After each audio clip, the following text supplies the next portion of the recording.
दोस्तों, ऐसा कौन होगा जिसकी लाइफ में एक भी प्रॉब्लम नहीं होगी। इस दुनिया में हर इंसान किसी न किसी समस्या से दुखी है। हर एक दूसरा इंसान अपनी अपनी परेशानियों में उलझा पड़ा है। आज अगर आप इस कहानी को ध्यान से सुनकर थोड़ा विचार करोगे तो आप अपनी सभी प्रकार की समस्याओं से मुक्त हो सकते हो। कुछ समय पहले की बात है। एक महाज्ञानी महात्मा हिमालय की पहाड़ियों में रहकर भक्ति करते थे। उन्हें बहुत समय बीत गया था वहाँ रहते हुए। वह काफ़ी लंबे समय से लोगों के बीच भी नहीं गए थे। जब उन्हें तपस्या करते कई साल हो गए तो उनकी प्रसिद्धि काफ़ी बढ़ चुकी थी। जो भी मनुष्य वहाँ जाता वह सुखी तथा पूर्णतः खुश होकर वहाँ से वापस आता, क्योंकि व्यक्ति वहाँ जाकर अपनी सभी समस्याओं से मुक्त हो जाते थे।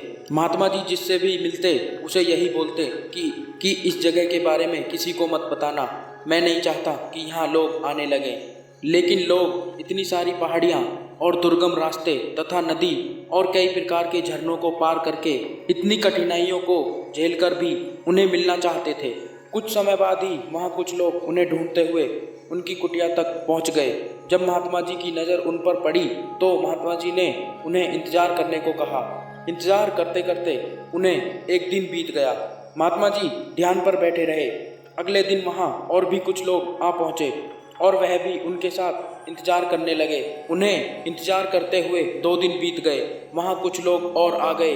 अब वह बहुत से लोग अपनी अपनी परेशानियों को लेकर बहुत बेचैन से बैठे थे। अब महात्मा जी ने उनको एक साथ बिठाया और कहा, मैं आपको अब कभी नहीं मिलूंगा, मैं अब यह स्थान छोड़ रहा हूँ। इतना सुनकर सभी लोग विचलित और दुखी हो गए। उसके बाद महात्मा जी ने उन्हें अपनी अपनी समस्याएं बताने को कहा। इतना सुनकर सभी लोग जल्दी जल्दी अपनी समस्याएं बताने लगे। जब सभी लोग एक साथ बोलने लगे तो महात्मा जी के कुछ समझ नहीं आया। एक व्यक्ति बोले तो दूसरा भी जल्दी से बोलने लगे। ऐसे करते ही वहाँ का वातावरण बहुत अशांत हो गया। महात्मा जी बहुत क्रोधित होकर चिल्लाए और बोले, कृपया सभी शांत हो जाए। तब सभी लोग शांत हो गए। सबको शांत होते ही महात्मा जी बोले, सभी लोग अपनी अपनी समस्याएं एक कागज पर लिखकर मुझे दीजिए। सभी ने अपनी अपनी समस्याएं लिखकर आगे बढ़ा दी।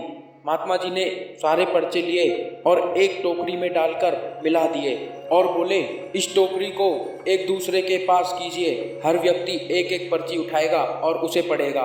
उसके बाद उसे निर्णय लेना होगा कि क्या वो अपनी समस्या को किसी और की समस्या से बदलना चाहेगा।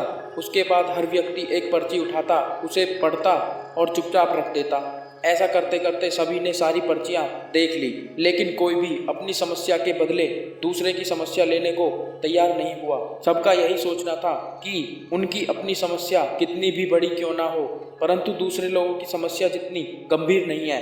2 घंटे बाद सभी अपनी अपनी पर्चियां हाथ में लेकर लौटने लगे। वो सभी खुश थे कि उनकी समस्या इतनी बड़ी भी नहीं है जितना कि वो सोचते थे। तो दोस्तों, हमें यह बात एक्सेप्ट करनी चाहिए कि लाइफ है तो छोटी, लेकिन समस्याएं बड़ी अवश्य आएंगी। ऐसे समय में उनके बारे में सोचकर समय गंवाने से अच्छा है उनके निवारण में समय लगाएं। हमें लगता है कि सबसे बड़ी हमारी ही समस्या है, परंतु सोचिए, इस दुनिया में लोगों के पास इतनी बड़ी बड़ी समस्याएं हैं। इसलिए ईश्वर ने जो भी दिया है उसके लिए थैंकफुल रहिए और एक खुशहाल जीवन जीने का प्रयास कीजिए। जय हिंद, जय भारत।